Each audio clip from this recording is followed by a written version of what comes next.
Hi there, Chris here. So today I want to do kind of a simple, quick project. So what I'll be making today is one of the June Tailor towel kit. And on the towel itself, I'm going to applique the AccuQuilt Beehive and one of the bees. As I was going through my stash, I found this fabric, which has little bees on it, and it's kind of cream colored, very simple. So I'm going to use this as inspiration for the colors of the beehive. So these are the fabrics I'll be using. I already have the fusible web adhered to it. These are all some woven linen fabric, and I think it's going to look really nice with this as the topper. I'm going to lay all of my fabrics face up,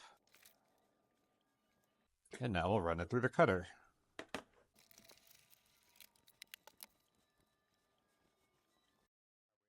So on the AccuQuilt website, you can go and download the free embroidery files. All right, we need to prepare the towel for embroidery now. So I have some water-soluble stabilizer. I'm gonna put that down first, and that's just gonna keep everything taut. And then I've already pre-washed and shrunk my towel and hemmed the edges. So this is the bottom edge, and I will put that right there because I want the beehive in the center. I have a fold line in the center. So there looks good. Tighten that down. All right, so it's all hooped up and ready to go. So apparently I forgot to record, but we have done our placement stitch for the beehive. So now that that's in place, we can place the first fabric piece, peel off the paper, and then I'll use my mini iron to fuse it in place. That's fused in place, so we'll put this back in the machine. That's back in, so we'll lower the foot, and then hit our go button, and now it's going to do the blanket stitch.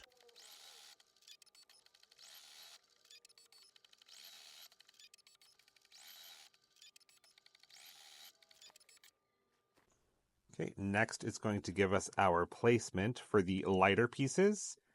I don't need to take it off the machine. I'll just lower the foot again and hit go. I'm doing everything with the same thread color, so I don't need to worry about changing it.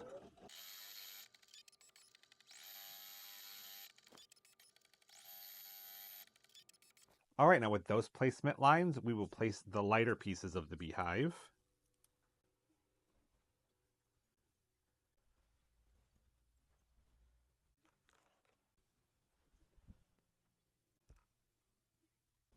Now we'll go back to the machine. It's really nice how the files are set up because it just walks you through step by step for each piece. So it's really easy.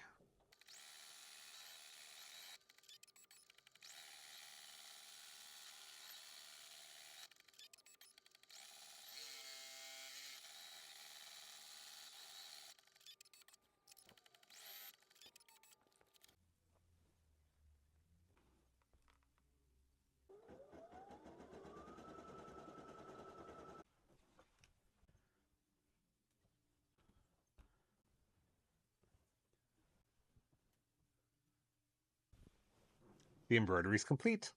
So the kit comes with a towel piece as well as a piece of batting for the topper. And this has your pattern on it. So the topper is two coordinated fabrics that are 8 by 11. That is going to be this fabric. We also need trim, 8 inches by 3 inches. Which fabric should I use? I think I'm going to go with the dark brown. I like the way it looks with the print. So I need 2 pieces that are 8 inches by 3 inches. All right, and then for these trim pieces, we're going to press them in half lengthwise. Cut the topper pieces, because they need to be 8 by 10.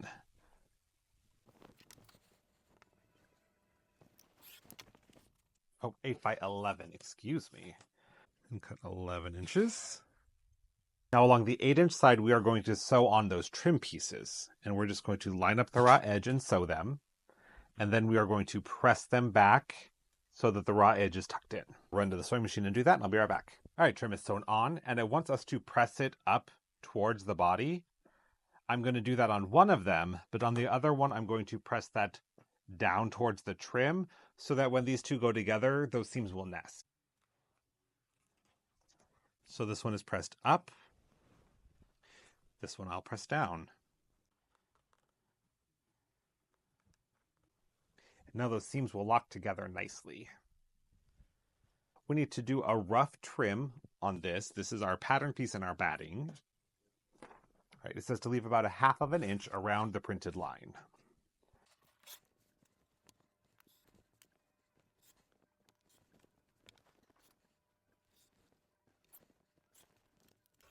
Now along the bottom, we actually want to cut right on that line. So this is ready to go. Now we have our topper pieces with that seam lined up. All nice and neat. Yep. We're going to take the batting and lay it so that bottom cut edge is in line with the seam. And then it does suggest to use your ruler to extend these 2 blue lines all the way to the edge of the trim, because that is going to be our stitching lines. This is on the inside because you're stitching on the line, so you can really use anything you have handy to mark it, as long as it's something that doesn't bleed when washed. All right, I'm going to take this over to the sewing machine and stitch on those lines.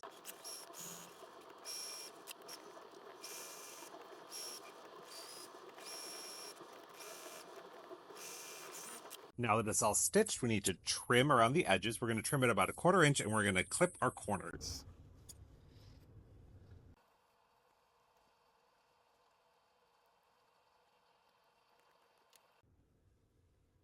So now we can turn it right side out, and we'll flip it between the 2 fabric layers.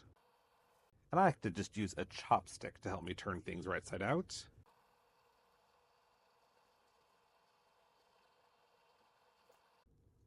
Then we'll use our iron to get it nice and flat. Now the instructions have directions for adding a trim strip across the towel, but since we added the bee and beehive, we're not going to do that. It also has you accordion pleat the towel, but since I have a design, it would kind of mess that up, so I'm just going to fold it into thirds so that it is the same width as this, so I can insert it and sew that. So we're going to insert the raw end of the towel into the topper so that it lines up with the top of the trim on the inside. I am going to pop a couple pins in here to make sure that nothing shifts from here to the sewing machine. That looks good. Ta-da! So the last thing is to add a closure so that you can hang this on your, like on a cabinet handle or wherever you're going to hang it in your kitchen. You can use lots of different things. You can sew in some Velcro, you could put on a button with a buttonhole. I am just going to use some snaps. So it's a quick on and off. So we'll need 2 of the pokey parts, 1 of these and 1 of these. So snaps are super easy to line up. The instructions say that you should have like your closure here and then right in line with these 2 points. So basically these points and these points should be in line when it's closed. So we'll get those lined up. And then you just take an awl right where you want your button to be, poke it through. So you have a hole going all the way through your project. We'll take 1 of the spiky parts, put it there. So it will be on the outside.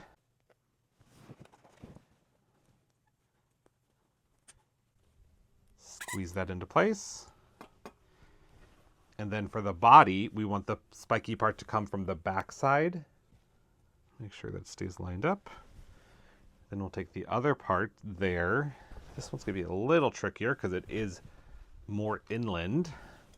But we'll take the same pliers, get the button centered on it, and squeeze down. Wonderful. And we'll just snap that shut. And it's ready to hang.